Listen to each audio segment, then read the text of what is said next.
Karibu tena mtazamaji kwenye siasa za kanda hii leo, ikiwa tunaendelea kuzungumzia swala la Uchina kuingia barani Afrika. Unakumbuka wiki mbili zilizopita kulikuwa na ziara nyingi tu ambazo kiongozi wetu wa taifa alifanya. Alikuwa Marekani kule, akarudi. Kiongozi wa Uingereza akatembelea taifa pia vile vile na kuahidi mambo mengi tu ambayo wametuahidi kama taifa watatusaidia. Alafu baada ya ziara hiyo tu moja kwa moja wakaenda Uchina kule. Kulikuwa ni ziara ile ambayo imebeba takriban viongozi 50 wa bara la Afrika, isipokuwa mataifa kama vile jirani zetu hapa wa Tanzania, Somalia na Swaziland ambao hawakuwepo kwenye mkutano huo. Hebu tumsikize kiongozi wa Uchina, Rais Xi Jinping, akizungumzia kwenye mojawapo wa mikutano ambao aliweza kukutana na viongozi hao. No strings attached. That's the promise of Chinese President Xi Jinping as a major China-Africa summit kicked off in Beijing on Monday. He's talking about the billions of dollars worth of loans China has extended to African nations for projects like railways and roads. And later in the day, he pledged tens of billions of dollars in new financial aid. Xi said China's investment comes with no political obligations. But as Roy Hapo kwenye siasa ndo tunapoingilia, na hivi sasa basi nafurahi pia kuwasiliana na mzee wangu hapa Haman Manyora, ambaye leo tuko naye kwenye mjadala wetu hii leo jioni hii. Unasikia pale kidogo amezungumzia swala la hakutokuwa na masharti vile, yani no strings attached, na vile vile hakuna siasa yoyote kwenye baadhi ya madeni ambayo yanakopesha mataifa ya bara la Afrika. Karibu sana kwenye kipindi chetu. Asante Almanzu. Naam. Unajua wazungu wanasema there is nothing like free lunch. Hakuna mtu atakupa kitu cha bure tu, mpaka awe ana sababu na nia fulani. Wachina hawana masharti yanayowekwa na labda mataifa ya magharibi, ambao unajua pia utaratibu wao na unahusishwa na World Bank na IMF, ambao ni lazima ufanye kwa utaratibu na mpango fulani kwa na masharti. Wao hawa wanasema tutakupa tu, tumia vile unavyotaka. Sasa hata afadhali mtu akupe masharti angao uogope kidogo kuliko akupe na sema basi tumieni mnavyotaka. Hii ni yenu, bora mtalipa. Kwa hivyo hii kusema hakuna masharti kwa ndio mbaya zaidi. Nafikiri tuhuma zinazotolewa na watu wengi ni kwamba Uchina unapeana madeni kama Shylock. Shylock anakupa deni akijua huenda hata hutalipa, lakini zipande tu alafu utakuja beba gari yako. Hao ndio Shylock mtaani. Wanaitwa watu wa kuweka nadhiri. Ndio wale bwana. Sasa wale hii ya kuzaa hii pesa. Ndio. Sasa ya Uchina inazaa na anajua hulipi. Na mifano sasa zimeanza kuibuka. Mataifa kama Sri Lanka, kama vile nafikiri Peru, mataifa kama Djibouti, Zambia sasa na mengine hapa imeanza kuonekana kwa mkopo fulani hamwezi kulipa. Na huenda wanawapa wakijua hamwezi kulipa, na kinachofanya wawape hizi mikopo kwa njia ambao wanasema si ya masharti, manake viongozi wengi wale ambao wanaenda ku negotiate hizo loans wanapambwa vizuri, wanatunzwa, wanajua kutunzwa, wanatoka kule wameng'aa. Basi nyinyi mnabaki na mzigo. Kwa hivyo pamoja na kwamba hakuna conditions, lakini hadi ni ngumu. Ina maana kwamba baadhi ya viongozi wa Afrika wameweka ubinafsi mbele katika swala hili la kuhakikisha kwamba tunapata fedha ndio za maendeleo, tutalipa baada ya miaka kadhaa. Vizazi vijavyo wataendelea kulipa deni ambalo hawakuona hata namna ambavyo lilikopeshwa, na wao wanaangaliwa vizuri. Hebu nikuambie, ukweli ni kwamba kama hizi mikopo hazingekuwa na sehemu fulani ya hawa watu, hawangechukua. Hakuna mtu angeenda kuchukua mkopo ya 300 billion kama hakuna hapo bilioni yake 20. Hawangechukua. Ndio sababu utaona kwamba hata miradi ambazo wanasukuma. Hebu nikupe mfano. Maana hii ni nchi yetu na lazima tuzungumze, maana ni nchi yetu. Ndio SGR inaweza kuwa ni nzuri. Mimi najua si nzuri na sababu ninazo za kutosha. Umekuwa ukipinga sana nimepinga, lakini tuseme leo nikubali kwamba ni kitu kizuri. Lakini kimefika Nairobi. Nafikiri karibu kimefika Naivasha. Sasa swali ni hii. Je, katika hali hii tulionayo ya uchumi, hali ambayo ni ya kukaza mshipi na kuumia na kuweka mpaka VAT kwa mafuta, je, tungechukua loan nyingine ya kuendeleza hiyo reli mpaka kule Malaba, ili hali hata Waganda sasa wamesema hawataki? Unaelewa? Kwa nini tuchukue wakati huu ambapo tunaumia kama Wakenya? Kama ni kweli mtu hakuli kitu ndani, wangegoja. Hebu nikuulize. Naam. Juzi tu tumetengeneza barabara kutoka Mombasa kuja Nairobi. Ndiyo. Hata kuna sehemu bado zinatengenezwa zikarabitiwa. SGR tukaitia kutoka Mombasa kuja Nairobi. Leo hii tungechukua mkopo wa bilioni 300 kutoka Marekani wajenge barabara nyingine kutoka Mombasa. Hii miradi hii ndani ya hiyo miradi kuna kijipercent cha watu. Wakati wa Moi ilikuwa 10%. Sasa bana hakuna 10% tena. Sasa ni vitu vizito. Nataka nikuulize swali moja ambalo Makoka pia lilijadili vizuri sana kuhusiana na namna ambavyo tunajisimamia katika ule upeo wa bara la Afrika wa kanda ambao tulio hivi sasa. Bara la Afrika linatambulika kuwa na rasilimali za kutosha. Je, ni sawa sisi tutoke tuende kule tujidai omba wakati tunaweza kaa na hawa watu chini tujadiliane vipi tutawapa hizi rasilimali na sisi tupate nini? Unaona mambo mengi. Clinton alipokuwa hapa, Hillary Clinton alituambia, jamani, nyinyi mnapigania mpate hata soko ya kuuza vitu Marekani. Marekani, idadi ya Marekani kama watu milioni 250. Europa, Ujerumani, nyinyi mna idadi kubwa kuliko sisi. Kwa hivyo Afrika yenyewe tayari ni soko tosha. Watu wengi hawajui kwamba washirika wetu wa kibiashara wakubwa sana ni Uganda, wala sio Uingereza au nani. Vitu vya Kenya vinauzwa vingi sana Uganda na Tanzania. Na kuna pia vile vinavyoingizwa kutoka Uganda na Tanzania. Sasa badala tukuze masoko yetu ya Kiafrika, mashirika tulionayo kama ya Afrika Mashariki kama ECOWAS, SADC na COMESA, tuweke sisi wa Afrika tushirikiane. Leo hii kutoka Dubai na ndege kutoka hapa kwenda Dubai, unaweza kwenda Dubai mara 3 ndio upate nauli ya kwenda West Africa. Unaelewa bwana? Kwenda South Africa kama West Africa unatumia pesa nyingi, karibu pesa nyingi kuliko kwenda Dubai. Kwenda Kampala hapa unalipa karibu 40,000. Ni kukuonesha kwamba sisi hatutaki kufanya biashara miongoni mwetu. Ili hali ulivyouliza, je, hatuna rasilimali? Tunazo za kutosha. Afrika sasa ndio soko linaloendelea kuliko soko lingine Afrika ulimwenguni, sababu ikiwemo kwa mfano tuna idadi ya vijana ambaye labda sehemu zingine hazina. Yani population which is youthful, ambaye sasa pia naye imesoma. Kwa hivyo ni soko kubwa, rasilimali ya binadamu, rasilimali zetu za madini hatujaguza hata kuscratch hivi. Ndio. Sasa unaona sasa hawa watu tukikuwa werevu wao ndio wanatuhitaji. Mwafrika hahitaji Mchina ndio anahitaji Mwafrika. Mkenya hahitaji Mmarekani. Marekani ndio anahitaji Mkenya. Sisi ndio sasa tuna rasilimali ambao hawana. Safi kabisa. Lolote la kuongezea kwenye hii mada ambayo tumeanzisha kabla tuende kwenye mada nyingine? Ni kweli kabisa. Kwa mfano Uchina, nafikiri wadadisi wanasema wanatumia takriban zile tunasema barrels per day, karibu milioni 11 kwa siku moja. Taifa hili letu la Kenya tunatumia mapipa nafikiri ni takriban 85,000. Unaanza kuona tofauti iliyopo. Bara la Afrika nzima tuna watu karibu milioni 900. Uchina peke yao wanakaribia 1.4 bilioni. Kwa hivyo wana mahitaji makuu. Wanahitaji makuu ya rasilimali, malighafi na masuala haya yote ambayo wanayachangamkia. Lakini kwa vile wana uwerevu fulani, wana uweledi fulani ambao pengine viongozi wetu hawana. Wanakuja kwenye bara la Afrika wanasema hii hapa reli ya kisasa. Lakini kiundani wameangalia Turkana. Kiundani wameangalia kiwanja chetu cha ndege. Kiundani wameangalia kuna asilimali asasi fulani ambazo wanazihitaji. Na vile ambavyo mchanganuzi mwenzangu amesema yameanza kujitokeza. Kwa mfano katika taifa la Angola ni waziwazi wamesema kwamba kuna kima fulani cha mafuta ambao lazima waichukue. Ukienda kule DRC Congo, kwa sababu wameshindwa kulipa deni lao. Kabisa. Kule DRC Congo ni waziwazi wameenda moja kwa moja kwa mafuta yao. Sasa hapa kwetu nafikiri bado tuna uwerevu fulani, kwa hivyo wanatupembeleza, lakini haitachukua muda tutajua ni kipi ambacho wanakitafuta. Ndio naja hapo ulivyoanzia. Hivi sasa mjadala ulioko Manyora ni kwamba serikali ya Zambia, kuna mjadala unaoendelea, kuna kiwanja cha ndege pale cha Kenneth aitwaje kwa mjini Lusaka, Kaunda. Ambapo sasa Uchina wanataka kuanza kuchukua udhibiti, kwa sababu Zambia ni mojawapo mataifa ambayo nikana kwamba wanashindwa kudhibiti deni lao. Na huu ni mfano mmoja tu. Ametaja Angola, umetaja Djibouti pia. Ni mambo ambayo yanaendelea. Je, tunajiona pia sisi tunaelekea upande huo, kwa sababu umeanza kutaja kwamba itakuwa vigumu sisi kulipa hili deni? Naam.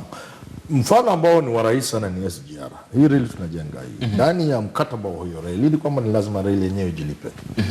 Ndani ya huo mkataba wa China wataendesha reli hii miaka 10. Unaona bana? Ndio. Na ndani ya mkataba huu wametupa mabogi na vichwa hewa hizi na engine ambazo ni kuukuu. Sasa hii ni kama vile Kidero alisema alipotoka Mumias aliwacha kukiwa na pesa. Lakini watu wanasema uliwacha lakini ukijua siku baadaye ukitoka mfano ni kama huo sasa. Baba hawa wanajua tu watatoa kidogo kidogo yao, lakini saa ile wataondoka. Hiyo tutashindwa na wataichukua sasa kwa miaka sasa 100. Ni vipi inakuaje? Ndio mfano mzuri, lakini inakuaje mpaka inapelekea Uchina kuchukua udhibiti wa rasilimali ambayo ni ya serikali? Wakati walikaa chini kuweka kwenye mikataba ni kwamba hii ama huu ni mradi wa serikali ya Kenya, lakini tunausimamia. Inakuaje mwisho anakuja anachukua udhibiti? Unajua ni ujanja. Tuseme tu katika hali kawaida ya maisha. Mimi na wewe Alimanzu tunaingia katika mkataba fulani. Nataka nikukopesha pesa fulani ama nikupe kitu fulani kikufaidi, na mimi kuna kitu nitapata hapo ndani hapo. Ni lazima uwe mwangalifu. Sio bana? Na mimi pia niwe mwangalifu. Kila mtu angalia maslahi yake. Ndio. Unaona? So hizi contracts, hizi deals, hizi loans zote ni lazima pande zote mbili ziwe chonjo wanavyosema ndani jamani. Lakini sasa wale ambao sisi tunatuma hawaendi kuwa chonjo kwa niaba ya Kenya na vizazi vijavyo vya Kenya. Wanatafuta maslahi yao. Mtu anajiuliza, je, katika kandarasi hii nitatoka na nini ndani? Mimi nataka hii kandarasi ikiisha niwe na ghorofa 2 kule Dubai, niwe na sijui na nini wapi, South Africa niwe nyumba 2, Australia niwe na unaona, mtu anaona nikipata bilioni zangu 15 pale. Sasa yeye anaenda katika kandarasi amefunga macho. Mchina anaenda macho wazi anaona. Sasa si lazima itaribika. Wewe katika swala la usalama ama katika swala la kuweka kama dhamana yani. Maanake hivi sasa tunavyozungumzia Zambia wanataka kwenda kuchukua udhibiti ama usimamizi wa kiwanja chao cha ndege. Sri Lanka sasa hizi tunavyozungumza wamechukua udhibiti wa bandari nzima. Serikali ya China inasimamia. Huwa ni serikali, wasimamizi wetu wa serikali wanaenda wanasema iwapo nitakosa kulipa chukueni kitu fulani, ama inakuwa inawekwa kiujanja. Unajua the small print katika hata ukichukua loan ya bank. So unaona kale ka small print ama insurance. Kuna small print. Hapo kuna feature mambo mengi sana pale. Pale kuna feature nyingi zile pale. Sasa hawa watu wetu wanajua. Lakini kwa sababu wamepambwa, wamelindwa vizuri na Wachina. Wanajifanya hawaoni, lakini wanaona ndani ya ile kandarasi. Nimekupa mfano wa SGR. SGR inasema ijilipe yenyewe. Watu wataalamu wamefanya hesabu na wameona kwamba hata ukiipa miaka ngapi haiwezi. Sasa Wachina wanaona wakati mtashindwa wataichukua, na watachukua reli peke yake. Sasa itakuja na mambo mengine, ile wao walishasema kwa mfano mafuta Turkana. Wao walishaona hiyo. Kwa hivyo ni werevu hao Wachina. Naam. Lakini pia niseme kwamba kuna masuala kwenye hizi kandarasi ambayo sio masuala fiche. Ni masuala ambayo yananitatiza mimi kama Mkenya. Kwa mfano nikitumia mfano huu wa SGR na kurejelea mara kadhaa. Kuna ile tunasema SGR levy. Ndio. Ni kusema kwamba hawa majamaa walikaa kwenye meza wakakubaliana kwamba tunakubali huu mradi na tunawaongezea Wakenya mzigo. Naomba kidogo unyamaze, tutarudi kwako.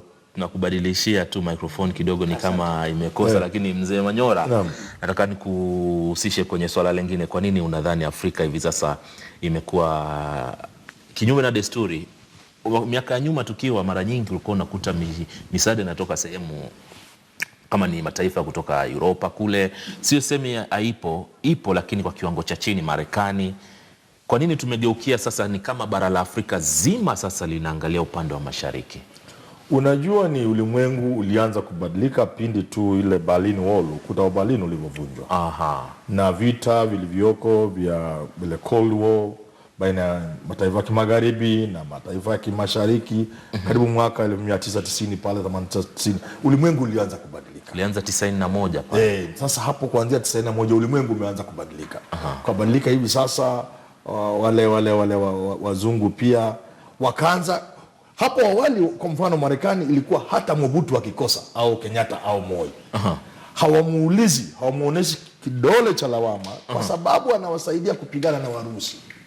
So unaona bwana? Lakini baada ya kwamba sasa Urusi tena sitisho, ndio sasa wale wa Marekani, watu magharibi, mataifa ya kimagharibi, wakaanza sasa kukondoa macho. Nyinyi haki za kibinadamu, demokrasia, kutumia vibaya rasilimali za watu wenyu. Sasa na maswali yakaanza kuibuka. Sasa Waafrika wakajiuliza, kama tumezoea mambo kufanya mambo ovyo ovyo, sasa lazima tuwe makini. Mchina akajitokeza. Mchina naye alikuwa anaona hawa jamaa wamebanwa sasa. Sasa huyo Mchina akajua hawa waliobanwa wacha niwanyemelea. Akawanyemelea papo, akaingia mtego. Akaona vitu rahisi viko Uchina. Mchina akamwambia, sisi hatuulizi maswali. Hata mkiua watu wenyu muue tu. Hata mkigandamiza demokrasia sisi hatujali. Hata manake wao pia wana uzoefu ule wa kufinya watu demokrasia. Sasa sisi hatujali, mradi tufanye biashara. Alafu pia wakajua sisi wa Afrika kwa desturi zetu ni watu tunapenda hongo, na wakati hizo hongo zinaendelea hatujali mataifa yetu, mbona mtu akule. Kwa wakiandamisha hivi vitu viwili, wakajua tumeshaingia, wakaingia Afrika. Na wako sasa.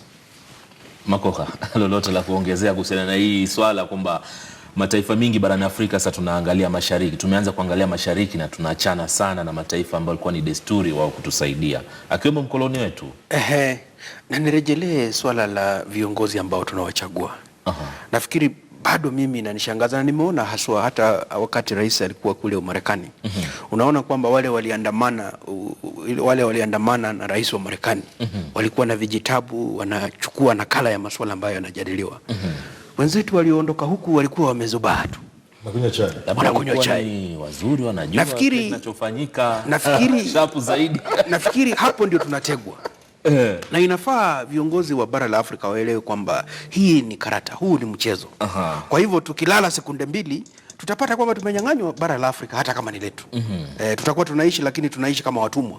Kwa mfano wadadisi kwa sasa tukiangalia mzigo tulionao kama kwa taifa la Kenya, mtoto anapasaliwa kwa sasa ana deni la 1120 na linaendelea kupanda. Mtoto huyu jamani, si anaishi kama mtumwa? Kwa hivyo tunajidai kwamba tunajigamba kwamba sisi tuko taifa huru, lakini ukweli kwamba ni kuna kandarasi ambazo zimefanywa ambazo zinatufanya tunaishi kama watumwa. Kuna haya mashirika ambayo yanasaidia sana kuimarisha uchumi wa kanda za Afrika Mashariki. Kuna SADC, kuna ECOWAS kutoka sehemu za magharibi mwa bara la Afrika. Hapa tuna muungano wetu wa Afrika ya Mashariki na kadhalika. Je, ni wakati sasa wao wakae chini waonyeshe njia namna ambayo tunaosonga kama bara la Afrika? Je, tunasonga njia sana? Ni wakati kukaa chini na kuangalia changamoto zilizoko na kuangalia ni kitu gani kitafanywa ili kuhakikisha kwamba bara la Afrika litasalia tu vile lilivyo, sio tu Mchina aje na kisu chake apige pinde lake na kitu kama hicho. Unajua Mwafrika sasa mpaka tukue na mapinduzi. Sio mapinduzi ya kijeshi au ni mapinduzi ya kifikira. Na nadhani inawezekana, manake tuna vijana wengi Afrika sasa wamesoma. Ila tu wanapotelea kwenye Premier League na karata hii ya pata napotea na vitu vibovu katika social media, lakini wanataka waamuke na wawe na mapinduzi ya kifikira ya mawazo. Manake tusipofanya hivyo alivyosema Wibana kwamba Afrika tutakuwa watumwa. Na tutaanza kuwa watumwa tayari. Na haya madeni tusipolipa, na Mchina anasema kwa mfano, basi na sitaki kuwanyonga, nipeni eka milioni 100 katika Tana Delta sababu ya hii mkopo wa SGR, au nipeni milioni 2 ekari za shamba kule Turkana. Kwa muda wa imeanza tayari kufanywa hivyo. Sasa lazima Afrika iamuke, na kuamuka Afrika ninaweka jukumu hili ndani ya vijana nyinyi. Muamuke na muanze kukataza viongozi wengi kufanya mambo ambayo hayafai. Ninafuraha kwamba watu wameanza kuuliza maswali. People are beginning to ask questions. Ndio. Manake hata leo hii ukiweka Moi State House atashindwa. Atasema jamani, kama ni kuulizwa kila siku maswali mimi sitaki. Hivyo ni vizuri tumeanza kuuliza maswali. Na haya maswali yatatokea kwamba tutakuwa na viongozi wanaowajibika ambao wakienda kufanya mambo wanafanya kwa maslahi ya nchi zao. Kwa mfano kijana ambaye amechukua uongozi Ethiopia, kwa muda wa miezi michache amefanya mambo ya ajabu. Ndio. Sasa Afrika ikipata mpaka ameleta mahusiano ya karibu sana na mataifa ambayo wamekuwa kwa miaka 30, mfano Eritrea kule ameleta pamoja mpaka balozi zinakwenda sasa. Hii mipaka tunaweka ni ya nini? Vunja leo kuja na tuanze kwenda mbele. Nimeingia mkiongea mambo ya kina Magufuli, tukiwa na viongozi kama hawa. Na nafikiri Uhuru ameanza kuonesha dalili pia yeye katika muhula wake wa mwisho huenda akawa ameanza kuona kwamba Afrika tusipoamka, Kenya isipoamka, uongozi usipokuwa bora, tutakuwa watumwa.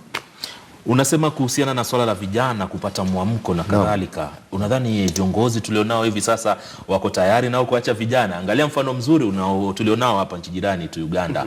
Viongozi wa kanda hii wako tayari kuacha vijana kuja na kazi leo iko. Haraka tu nikwambie katika Animal Kingdom kule kwenye mbuga za wanyama. Ndio. Ukiona swara ile kubwa, pembe kubwa, anatembea peke yake. Yuko peke yake, ametolewa. Unajua amefukuzwa na vijana. Amefukuzwa kwenye. Ndio. Simba ni hivyo hivyo. Kwa hivyo vijana wasingoje kwamba sisi tutatoka. Mtu fukuza. Msipofukuza Museveni hatoka. Makoka. Kweli kabisa, uongozi hutwaliwa. Uongozi huwa haupeanwi, na nafikiri vile mwenzangu amesema, upeo wa mawazo.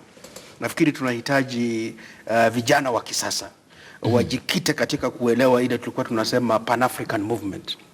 Viongozi waenda zao kina Kwame Nkrumah, kina Mwalimu Julius Nyerere, viongozi ambao walikuwa wanafikiria mustakabala wa bara hili miaka 100, miaka 200, miaka 3 ijayo. Kwa mfano nikitumia tu kwa halahala mfano wa Mwalimu Julius Nyerere, na tunasikia katika uongozi wake kuna kampuni ilitoka nje kaja kutoa rasilimali hizi, nafikiri zinaitwa Tanzanite, yeah. Katika maongezi yao na yeye wakaelewana kwamba watachukua karibu 1/3 ya rasilimali hiyo, lakini Julius Nyerere akasema, nyinyi ni wageni tu, mmekuja kwetu, iweje muende na 1/3 ya rasilimali hii? Akasema basi hatuitoi, wacha tukae mpaka siku hiyo usoni ambapo Mtanzania atapata namna ya kwenda chini, akayatoa yeye mwenyewe ndiposa aweze kushiriki 100%. Kwa hivyo tunahitaji viongozi ambao wana upeo, viongozi ambao wanafikiria kwamba sio mimi kwa sasa, taifa hili la Kenya naliwacha wapi kwa vizazi ambavyo vijavyo. Kwa mfano tulikuwa na hii ruwaza ya taifa ya Vision 2030. Ndio. Mwenzangu, imepotea. Siku hizi usikii. Imekuwa historia, hatuisikii. Kwa hivyo sasa mimi najiuliza, kwa mfano, ni nani anafikiria mustakabala wa taifa hili miaka 100 ijayo? Wachina kwa mfano, masuala ambayo wanayafanya kwa sasa hawajayafikiria leo. Ndio. Hawa jamaa nafikiri miongo 4-5 iliyopita walijifungia ndani. Wakakaa ndani, hawako wanashiriki hii mambo mingi ya taifa ili waweze kuzalisha productive capacity. Wakati sasa wamekuwa tayari, wamefungua sasa. Kwa hivyo wamekuja wakijua kwamba wana ile tunaita comparative advantage. Swali ni kwamba sisi ni wapi tumejifungia? Tufikirie kama taifa. Tuwe na siri yetu kama taifa. Tuseme kwa mfano katika miaka ijayo 10, 15, 20 tutakuwa tunatajika kwa jambo fulani. Tatizo langu ni kwamba viongozi tulionao ni wa miaka 5. Nichagueni, tukimaliza kura tena wengine washaanza.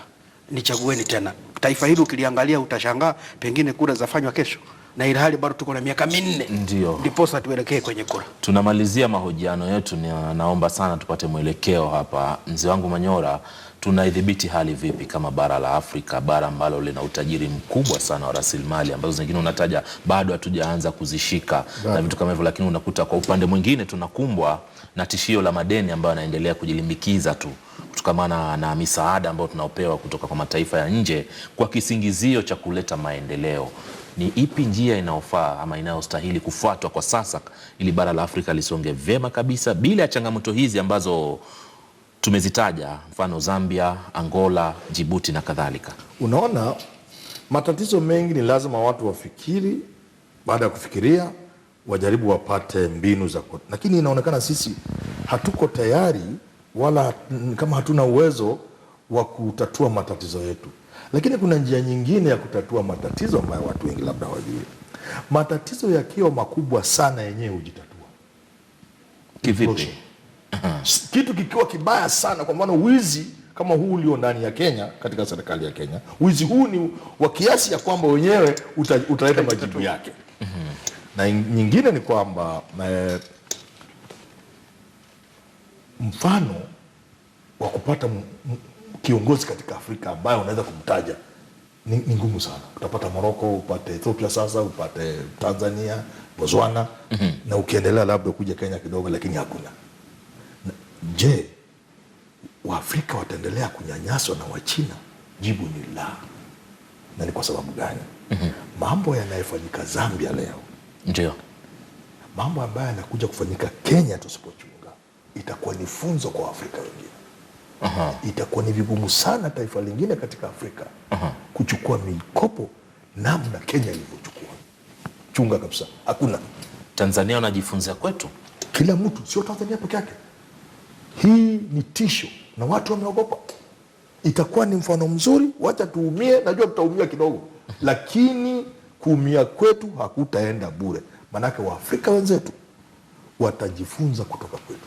Na Wachina iwapo wanafikiria wataendelea kupeana hizi mikopo namna wanazozipeana, wanajidanganya.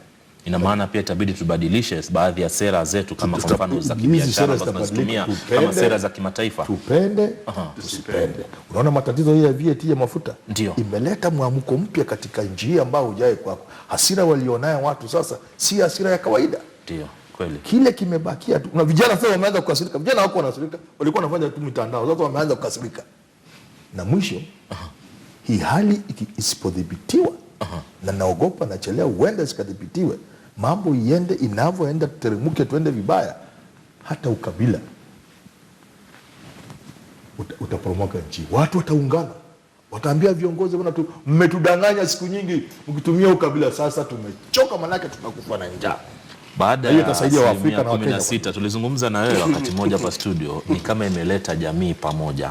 Ile misingi ya kikabila ilikuwepo mwaka mmoja uliopita katika kampeni kama inaanza kuisha, na vijana pia wameamuka. Safi kabisa. Makoka, kumalizia mwelekeo kuhusiana na udhibiti wa madeni barani Afrika, ukanda hii yetu ambao tunaoishi. Mwanzo niseme viongozi tuliowachagua ambao wako kwenye bunge, nafikiri wana nafasi mwafaka kudhibiti huu ulafi.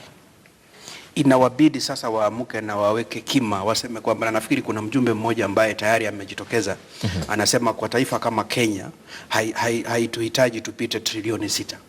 Kwa hivyo mimi naomba mabunge yote ambayo yako kwenye bara la Afrika mwanzo wadhibiti huu ulafi, kwa sababu tumekubaliana kwamba hawa viongozi wanapoweka sahihi kwenye hizi kandarasi wanaka asilimia fulani kaukora ndani pale. Mwanyora siku anasema ilikuwa 10% lakini siku hizi kwa hivyo mwanzo ni tudhibiti huu ulafi, kwa sababu tusipo udhibiti pia mimi na shauku kwamba huenda tutaendelea kama taifa ambalo lina ustaarabu. Kwa vile tulivyosema hapo awali ni kwamba kwa sasa mgawanyo uliopo ni wale wanao na wale hawana. Wale wananyanyasa na wale ambao wananyanyaswa. Lingine la mwisho niseme hivi kwamba kama taifa niseme kwamba inatuhitaji tuanze kusikiza wasomi, watu ambao wana utaalamu, na pia tuwape nafasi ambayo inafaa waweze kutuelekeza. Kwa mfano swala hili la SGR, mimi sijasikia kwamba kulikuwa na kongamano kati ya vyuo vyetu vikuu, hawa jamaa ambao wamesomea masuala ya kiuchumi wakaweza kuwekwa kwa meza, wakaambiwa dadisi hili swala mtuambie ni vipi tunaenda. Kwa hivyo tusikue tu tunawafuata watu kwa sababu wana upeo, wana uzuri fulani wa kusema maneno.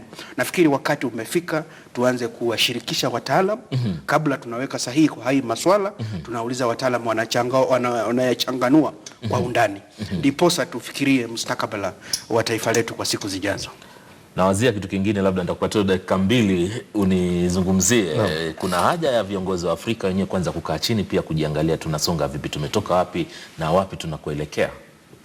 Katika historia ya binadamu huja ukatokea wakati ambapo watu wanakaa chini wanajiuliza, jamani, huku tunaenda tutafika mahali kweli?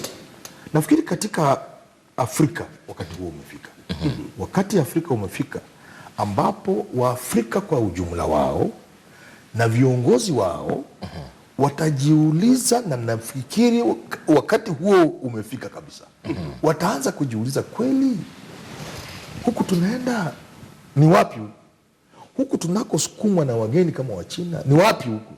Na sio muda mrefu kutoka sasa hili jambo ambalo nauliza jibu lake utalipata, utaliona tu, sio miaka mingi. Manake mambo yanavyoenda kwa kasi yanavyoenda, shida inaonekana katika bara Afrika, ndio ni lazima jibu ipatikane. Na jibu itapatikana wakati Mwafrika atakaa chini aanze kujiuliza, je, sisi tumekuwa mpira wa kuchezwa na watu? Nafikiri wakati huo umefika. Siwezi kukuacha bila kuuliza hisia zako kuhusiana na kinachoendelea nchini Uganda. Aman Manyora, hisia zako ni zipi hasa? Unaona Uganda, Waganda hawajakuwa kama Wakenya, na watu ambao kwa kawaida hawanaga mambo mengi, wakiamuka wanaamuka vibaya. Na nipenda kusema katika studio hii, sioni Museveni akimaliza miaka 2. Katika studio hii, andika mahali chini. Na wewe pia utaandika pia. 2. Kuna mwamko fulani. Aidha aseme vile alivyosema kwamba avunje bunge. Maana ameuliza nyinyi mnafikiri bunge ni nini? Ndio alisema. Wakati waamini mlikuwa na bunge? Anaweza mimi ni mpiganiaji, mimi ni mtu wa vita. Akimaanisha kwamba anaweza kufutilia mbali demokrasia na akatawala kiimla. Je, ana hiyo nguvu katika ulimwengu wa sasa, katika karne ya 21? Na ataruhusiwa kweli? Iwapo kuna viongozi kama Trump kule Marekani na wengine, sidhani anaweza. Na kidemokrasia siku yake ya kutokea kwa dirisha imefika. Akitaka kutoka kwa mlango ni sasa. Ndio. Akikaa kidogo na kuhakikisha Museveni anatoka ndani ya dirisha. Asante sana Aman Manyora, mchanganuzi wa masuala ya siasa, na ni mmoja watu ambao huwa sana sana wana kauli ambazo huwa zinaonekana mbele. Nitasema hivi kwa sababu tushafanya vipindi na yeye mara nyingi, na kuna vitu ambavyo tumekuwa tukiviona hususan kuhusiana na ile hali ya uchumi ambao tulionao hivi sasa. Na vile vile tunaye hapa leo, tulikuwa naye Wanjala Makoha ambaye ni mtaalamu wa masuala ya hesabu na ni mmoja wa maafisa wakuu pale ISPAC. Asante sana kwa kuweza kufika siku hii ya leo kudadisi hili swala la Uchina, Afrika nzima kuelekea Uchina, athari zake kwa mataifa ya bara la Afrika, ambapo athari zingine tushaziona Djibouti, Zambia kule, ambao sasa huenda uwanja ule wao wa ndege ukawa chini ya usimamizi wa China. Hii ni kwa sababu gani? Ni kwa sababu kuna madeni ambayo wameshindwa kuyalipa. Kenya tunaelekea wapi? Afrika Mashariki tunaelekea wapi? Kanda nzima ya Afrika tunaelekea wapi? Asante sana mtazamaji wangu mpendwa vile vile kwa kutazama kipindi chetu cha Siasa za Kanda siku hii ya leo. Wiki ijayo panapo majaliwa yake tutakuwa tena papa hapa, lakini kifuatacho hivi sasa ni kipindi kingine pia cha Afrika Mashariki kinacholeta taswira ya matukio mbalimbali, sio Kenya bali mataifa ya Afrika Mashariki. Kwa heri kwa sasa.